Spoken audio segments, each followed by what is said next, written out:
नमस्ते, हमारे चैनल में आपका स्वागत है। आज हम भारत के गौरवशाली और विविध इतिहास में डुबकी लगाएंगे। ये देश प्राचीन ज्ञान, रंगीन संस्कृतियों और शक्तिशाली साम्राज्यों से भरा हुआ है। भारत की कहानी हजारों साल पुरानी है। मेरे साथ आइए समय के इस रोमांचक सफर पर उन रहस्यों और अजूबों को उजागर करते हुए जिन्होंने इस असाधारण राष्ट्र को आकार दिया है। सिंधु नदी के उपजाऊ मैदानों से लेकर हिमालय की ऊंची चोटियों तक भारत के गौरवशाली अतीत के दिलचस्प तथ्यों और छिपे हुए रत्नों से चकित होने के लिए तैयार हो जाइए। हमारी खोज 4000 साल पहले भारतीय सभ्यता के पालने सिंधु घाटी से शुरू होती है।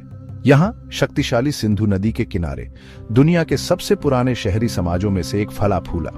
कल्पना कीजिए, चहल पहल वाले शहर, चौड़ी सड़कों और प्रभावशाली जल निकासी व्यवस्था के साथ, जो उनके उन्नत इंजीनियरिंग कौशल का प्रमाण है।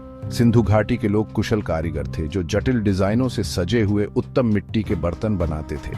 उन्होंने अपनी खुद की लिपि विकसित की, जो अभी तक समझी नहीं जा सकी है, जो एक जटिल और परिष्कृत संस्कृति की ओर इशारा करती है। यहाँ जीवन जीवंत था। व्यापार नेटवर्क के प्रमाण दूर दूर तक फैले हुए थे, जो उन्हें मेसोपोटामिया और उससे आगे की प्राचीन सभ्यताओं से जोड़ते थे। लेकिन कभी फलते फूलते इस सभ्यता का क्या हुआ? इसका जवाब रहस्य में डूबा हुआ है। लगभग 1900 ईसा पूर्व के आसपास सिंधु शहरों को धीरे धीरे छोड़ दिया गया, जिससे ऐसे संकेत मिले जो आज भी पुरातत्वविदों और इतिहासकारों को हैरान करते हैं। हालांकि उनकी विरासत आधुनिक भारत के सांस्कृतिक ताने बाने में जीवित है।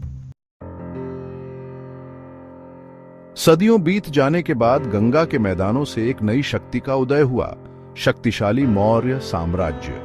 महत्वाकांक्षी चंद्रगुप्त मौर्य द्वारा स्थापित यह विशाल साम्राज्य अधिकांश भारतीय उपमहाद्वीप में फैला हुआ था। एक दूरदर्शी नेता चंद्रगुप्त ने रणनीतिक गठबंधनों और सैन्य कौशल के माध्यम से एक खंडित भूमि को एकीकृत किया। उनके पोते अशोक महान हमेशा के लिए इतिहास के पन्नों में मौर्य नाम को अंकित करेंगे। एक विशेष रूप से क्रूर युद्ध के बाद अशोक पश्चाताप से भरे हुए ने हिंसा का त्याग किया और बौद्ध धर्म अपना लिया। इस गहन परिवर्तन ने उन्हें अपने पूरे साम्राज्य में शांति, सहिष्णुता और धार्मिक जीवन को बढ़ावा देने के लिए प्रेरित किया।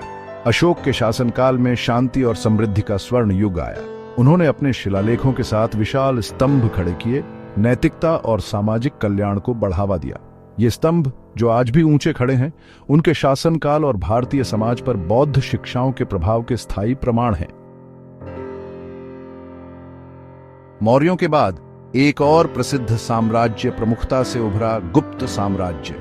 इस युग को, जिसे अक्सर भारत का स्वर्ण युग कहा जाता है, कला, विज्ञान और साहित्य का अभूतपूर्व उत्कर्ष देखा गया। गुप्त राजा दूर दूर से विद्वानों और कलाकारों को आकर्षित करते थे। इस जीवंत बौद्धिक माहौल में आर्यभट्ट जैसे गणितज्ञों ने शून्य की अवधारणा और पृथ्वी के घूमने सहित अभूतपूर्व खोजें की। खगोलविदों ने उल्लेखनीय सटीकता के साथ आकाश का चार्ट बनाया, जबकि चिकित्सकों ने परिष्कृत सर्जिकल तकनीक विकसित की। नालंदा जैसे विश्वविद्यालय पूरे एशिया के छात्रों को आकर्षित करते हुए शिक्षा के प्रसिद्ध केंद्र बन गए। कलाएं भी फली फूली, उत्तम मूर्तियां और जटिल गुफा चित्र मंदिरों और महलों को सुशोभित करते थे।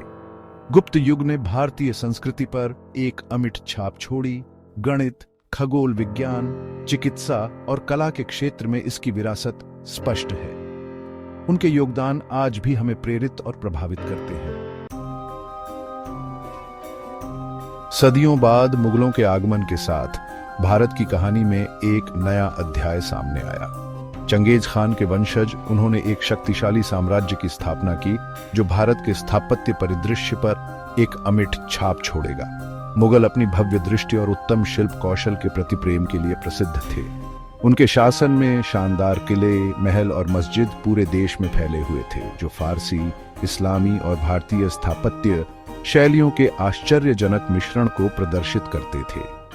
शायद मुगल कलात्मकता का सबसे प्रतिष्ठित प्रतीक ताजमहल है, जो सम्राट शाहजहां द्वारा अपनी प्यारी पत्नी की याद में बनाया गया एक लुभावनी मकबरा है। इसके मोती जैसे सफेद संगमरमर, जटिल नक्काशी और सम्मित उद्यानों ने सदियों से लोगों के दिलों को मोह लिया है, जो प्रेम और स्थापत्य प्रतिभा के कालातीत प्रमाण के रूप में खड़े हैं।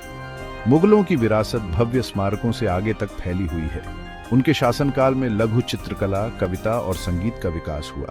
मुगल दरबार सांस्कृतिक आदान प्रदान के केंद्र बन गए, फारसी और भारतीय परंपराओं को एक समृद्ध टेपेस्ट्री में मिलाते हुए। 20वीं सदी की शुरुआत भारत की कहानी में एक नए अध्याय के साथ हुई। ब्रिटिश शासन से आजादी की लड़ाई। आत्मनिर्णय के लिए तरस रहे भारतीय लोग महात्मा गांधी जैसे नेताओं के झंडे तले एकजुट हुए। अहिंसक प्रतिरोध के अपने दर्शन के साथ गांधी ने लाखों लोगों को औपनिवेशिक शासन के खिलाफ आवाज उठाने के लिए प्रेरित किया। सच्चाई, प्रेम और अहिंसा के उनके संदेश ने गहराई से प्रभावित किया, एक जन आंदोलन को जन्म दिया जिसने ब्रिटिश साम्राज्य की नींव हिला दी। आजादी की लड़ाई लंबी और कठिन थी, जिसमें अनगिनत बलिदान दिए गए, लेकिन भारतीय लोगों की भावना अटूट रही। अंततः 15 अगस्त 1941 को भारत ने अपने लंबे समय से पोषित सपने आजादी को हासिल किया। इस ऐतिहासिक क्षण ने दुनिया के सबसे बड़े लोकतंत्र के जन्म को चिह्नित किया। आगे की यात्रा चुनौतियों के बिना नहीं थी, लेकिन भारत अपनी अदम्य भावना और संस्कृतियों की समृद्ध टेपेस्ट्री के साथ एक नए अध्याय की शुरुआत की, विश्व मंच पर अपनी नियति खुद तय करने के लिए दृढ़ संकल्पित। देखने के लिए धन्यवाद। अगर आपको भारत के इतिहास के बारे में जानकर अच्छा लगा तो लाइक, शेयर और सब्सक्राइब करना ना भूलें और दिलचस्प जानकारी के लिए अगली बार मिलते हैं।